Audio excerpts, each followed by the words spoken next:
the Liberals paused funding to UNRWA, which is a lifeline for millions of innocent Palestinians. They don't believe in international rules when it doesn't suit them.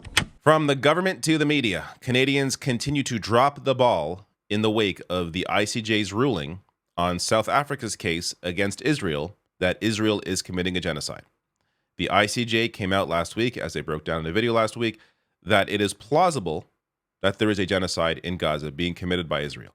Now, again, I go into the reason around the framing and the phrasing, and there's a reason why they just say plausible. It's because the ICJ doesn't take longer or doesn't take shorter than a year to investigate anything. So it's going to be a while to get a full investigation, but based on all the evidence, it is clear what Israel is committing in Gaza. And despite that, the reactions we are seeing are just incredible. So I'm going to get to some video from a response by a progressive group to Justin Trudeau. They recently canceled, this is a Muslim group, recently canceled a meeting with Trudeau because of his inability to recognize reality. And I'll get to some other clips as well to give you some more context. I first want to start with this. This showcases an issue with at least some of the media in Canada. And this isn't, universal, of course. A lot of the reporting that I rely on is from Canadians. But reports like this are just so absolutely ridiculous. This is a piece put out by the Toronto Star. The writer here is saying, my piece from yesterday's return, how do you sleep at night, bro, quote unquote. Parliament returns with the same old toxic behavior. This was an article discussing how, these members of Parliament are being very rude. There's a lack of decorum in Parliament. That was the focus, just how people are rude to each other. That was a quote about Gaza. So Matthew Green of the NDP tweeting out here, how do you sleep at night, bro? Yeah, I said it. What's missing here, though, is the context of the minister's decision to cut critical funding to UNRWA, despite the ICJ interim orders to provide humanitarian aid to Palestinians in Gaza experiencing plausible genocide. Instead of a focus on how this is a massive problem, the Toronto Star, at least this writer in the Toronto Star, decided to focus on decorum. This shows a serious level of disconnect, not only to what's important, but also the fact that voters want their politicians to care. Showing emotion, calling out somebody and with some real passion and anger because they're not recognizing a genocide is the correct thing to do if you are a human that feels. If you just want a bunch of robots in Parliament that don't feel anything, then we've already had that for years. If you want people to actually care about issues, care about people, care about human rights, there's going to be occasional outbursts of emotion, feelings. But no, you can't do that in Parliament. That's the big issue with Parliament, is decorum. Not the fact that nothing's getting done about a genocide. Absolutely insane. Now, let's get to Canada's position after the ICJ ruling. Global News reporting here, and this is how a lot of outlets reported it. Canada takes no clear position on the ICJ interim ruling.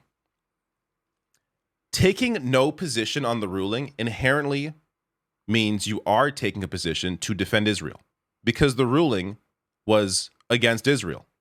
The ruling showcased that there is a plausible genocide taking place in Gaza being committed by the Israeli government. Taking no clear position on those facts, on the actual ruling, means you are defending Israel. So there is a clear position.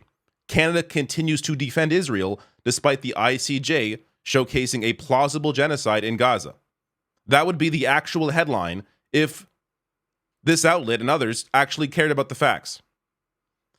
But let's get to the actual statement. So this is the statement put out by the Government of Canada, Minister Joly, writing here, quote, Canada supports the ICJ's critical role in the peaceful settlement of disputes and its work in upholding the international rules-based order. Quote, our support for the ICJ does not mean that we accept the premise of the case brought by South Africa. It is for the ICJ to make a final decision on the case, which it has not done today, which they never do. Again, it takes them often years to come to a final conclusion, but the interim ruling showcases that, yes, there is a plausible genocide taking place. Canada will continue to support Israel's right to exist and defend itself in accordance with international law, which I look, I don't have a tab here on the death toll again, but if you go and check it out, we're talking over 25,000 civilians in Gaza killed by the Israeli government. The number from Hamas is still the same number from October 7th, meaning Israel has continued to bombard a tiny strip of land which they already controlled again and again and again for months, killing over 25,000 civilians, mostly women and children. And this is the reaction? Defend themselves? The second part of this, nothing can, in the orange here, nothing can justify Hamas's brutal attacks on October 7th. I want to show you just how, look at the difference in tone here. Nothing can justify Hamas's brutal attacks on October 7th.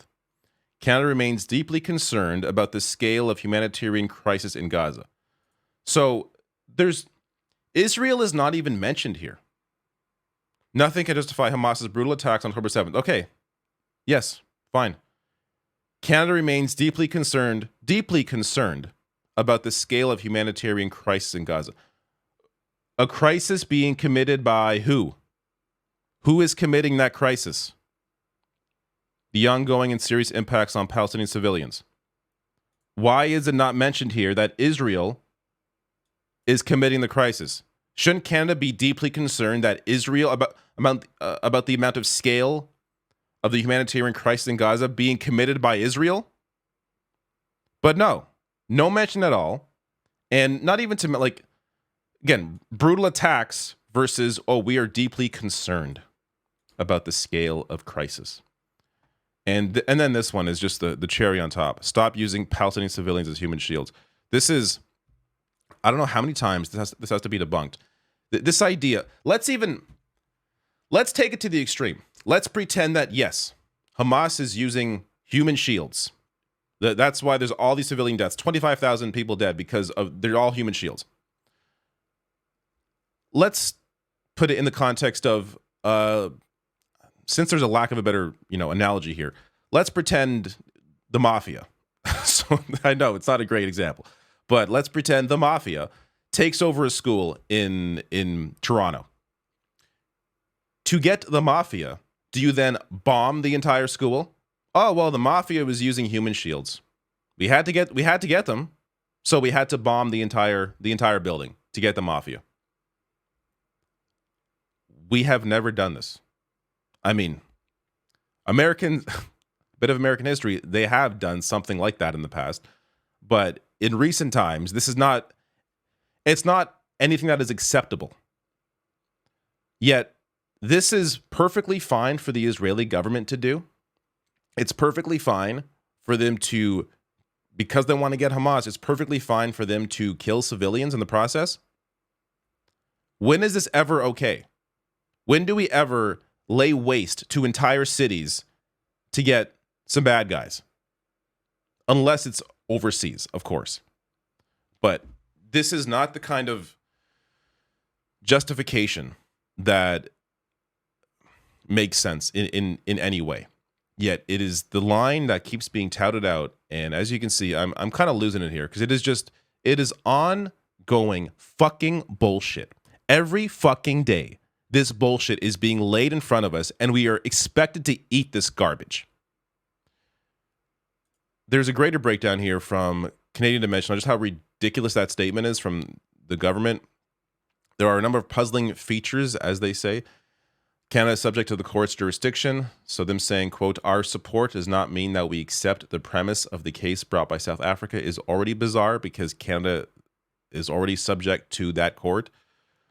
And they say here, only possible reason for including this quote here is to cast doubt on the validity of the interim ICJ verdict, which, of course, that's why they wrote this here. We don't accept the premise of the case, but you're a part of the court. What you agree to international order.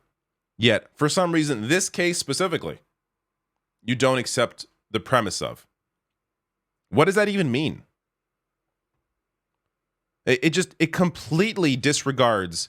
It's a willingness, not a willingness. It's a desire to completely disregard whatever evidence comes forward in the case because you don't accept the premise of the case to begin with. How? The whole point of bringing an entire case forward is to showcase why the premise of the case that Israel's committing genocide, why the premise makes sense. If you're not willing to even accept the premise, then you are shutting your eyes to the actual facts in the case. Going on to right here. While the statement affirms, quote, Israel's right to exist and defend itself within international law, nothing in the ICJ ruling questions this. Jolie is dragging us away from the court's sole concern, which is whether or not Israel is committing genocide in Gaza. Great points made here. I'm not going to keep expanding because I'll lose my fucking mind. Nothing can justify Hamas's brutal attack on October 7th, as they write in the statement. This was irrelevant to the ICJ ruling since it was Israel, not Hamas, that was on trial. Again, showcasing here the distraction mechanism that the government of Canada is trying to institute in their statement. And most importantly, Jolie's statement does not even mention the provisional measures mandated by the court. So it completely ignores what the court actually says. Yet Canada is very concerned about upholding international order.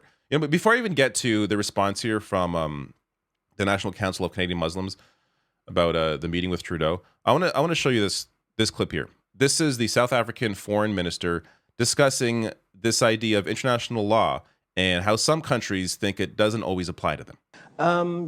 I think this notion of international rules is very comfortable for some people to use when it suits them, but they don't believe in international rules when it doesn't suit them because they don't apply international rules or law equally in all circumstances.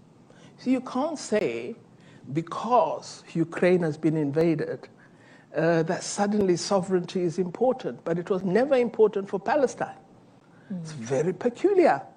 If you believe in international law truly, then wherever sovereignty is infringed, it must apply. And this is the point we've been making, that we use the framework of international law unequally, depending on who is affected. And we are arguing that that must change. I got to say, it is very refreshing to see political leaders on the international stage actually care about international law. Because we don't have that in Canada, we don't have that in the US, we don't have that in the UK. So thank God there are countries like South Africa that are willing to bring a case like this to the ICJ and try to uphold some actual international order. Because Lord knows we're not seeing it in the West. Now, I want to get to this clip from Stephen Brown. This is the CEO of the National Council of Canadian Muslims, and his recent comments following Canada's non-response to the ICJ's ruling. We, representing the vast majority of the Canadian Muslim leadership from coast to coast, have officially canceled our meeting with the Prime Minister. At this moment, we no longer think it's productive to speak with this Prime Minister. As community leaders, we will continue to engage elected officials across the country. This is an unprecedented step for us. We've always engaged with our government and in our democratic process, and always agreed to meet and engage precisely because this Prime Minister came to us with great promise and did deliver on select things that Canadians had asked for, to reverse a dark time of division after 2015. However, that great promise now feels broken and perhaps beyond repair. As we stand here today, our government has consistently noted that it believes in multilateral institutions like the United Nations and the International Criminal Court of Justice. Yet that hasn't stopped Canada from refusing to take any accountability in responding to the provisional measures and ignoring international law by refusing to take seriously any of what the ICJ ordered as provisional measures. Instead, they've compromised the integrity of the international rule-based order and the ICJ by challenging the premise of the case. So I'm going to get to a second clip from Brown here in a second, but this is a big deal. This group, the National Council of Canadian Muslims, was a big supporter of Justin Trudeau, especially coming out of the Conservative government's, reign for 10 years. And at the time, look, a lot of us were very happy to get rid of Stephen Harper and the Conservative government and move to something else. And there was reason to have hope and promise. And there have been, of course, some changes.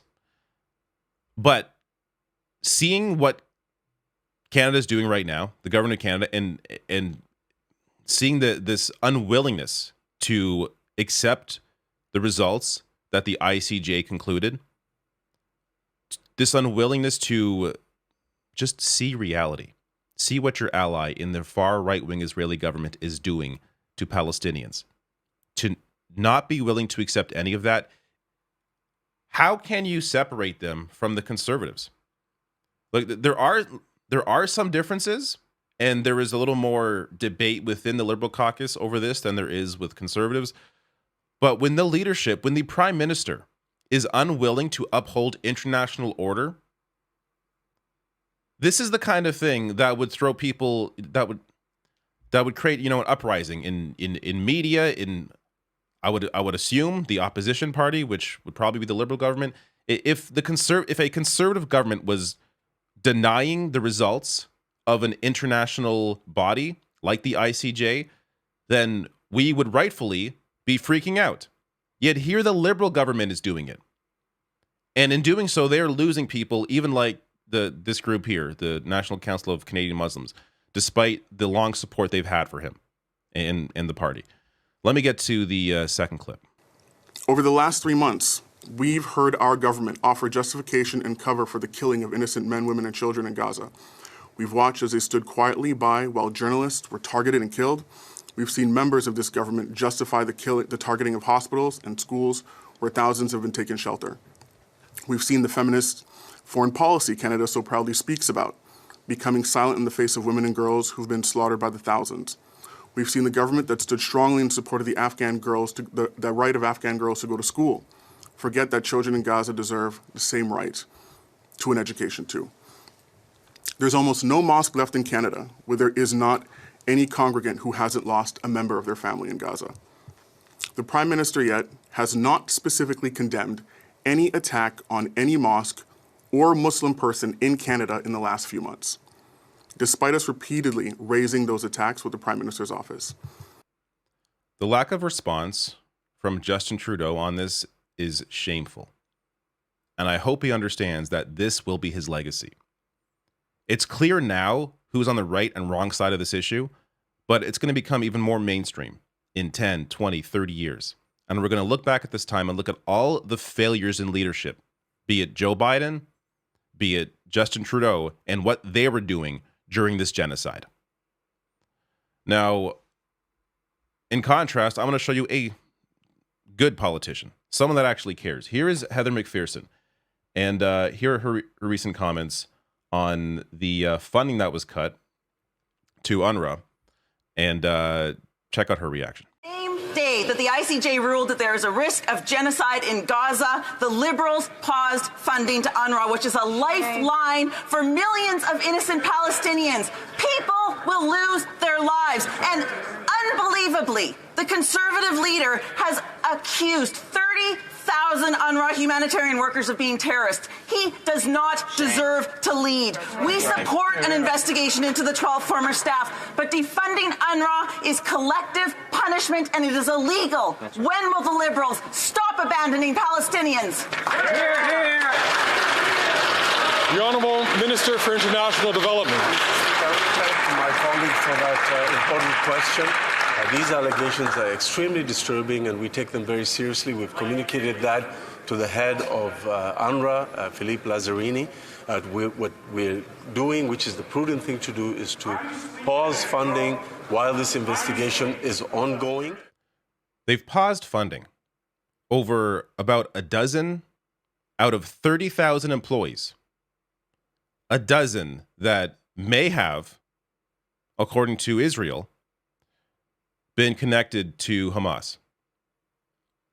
A dozen out of 30,000 employees. Because of that, they've paused all funding to an incredibly important group that supports Palestinians that are living in Gaza, that is delivering help to them, civilians.